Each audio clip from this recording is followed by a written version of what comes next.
Mr. Speaker, I rise today to commemorate Native American Heritage Month by honoring the Ponca Tribe of Nebraska on their 30th anniversary of restoration as a federally recognized tribe.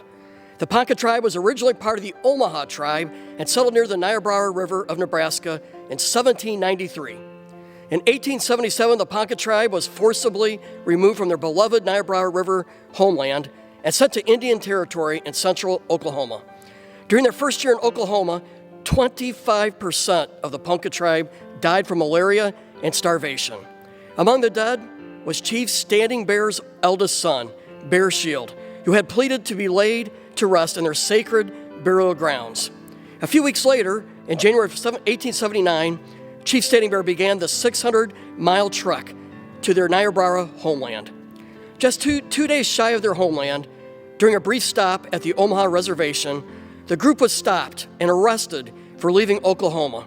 The arrest led to the landmark case of Standing Bear versus Crook, which established the precedent of recognizing, and I say, quote, Indian, unquote, as an unequal person under the law, including the constitutional guarantee of fair treatment during trial.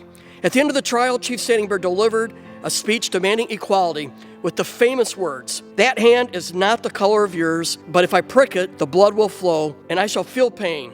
The blood is the same color as yours. God made me, and I am a man."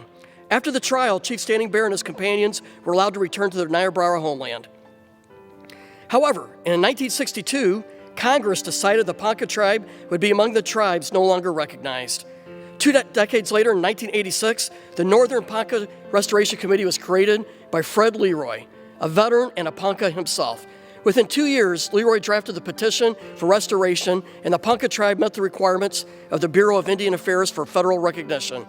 On October 31, 1990, the legislation was signed into law, and the Ponca were once again recognized by the federal government. Fred Leroy was then named chairman of the Ponca Tribe of Nebraska. Although the Ponca Tribe will still be without a reservation, they have established service delivery areas throughout Nebraska, Iowa, and South Dakota. These areas have centers offering health, social, domestic violence, and education services. One such center was aptly named the Fred Leroy Health and Wellness Center. Through the tremendous efforts of Chairman Leroy and subsequent leaders, the Ponca have not only preserved, but further cultivated their heritage. Current Chairman Larry Wright Jr. considers his proudest accomplishments to be the purchase of 1,800 acres of their original homeland, including Chief Standing Bear's burial site. Chairman Wright Jr. illustrated the belief that because their ancestors are buried in the Niobrara River Valley, Ponca DNA is infused within the land, water, animals, and everything that grows there, completing the circle of life. Today, 3 different statues pay tribute to the fearless leader, Chief Standing Bear.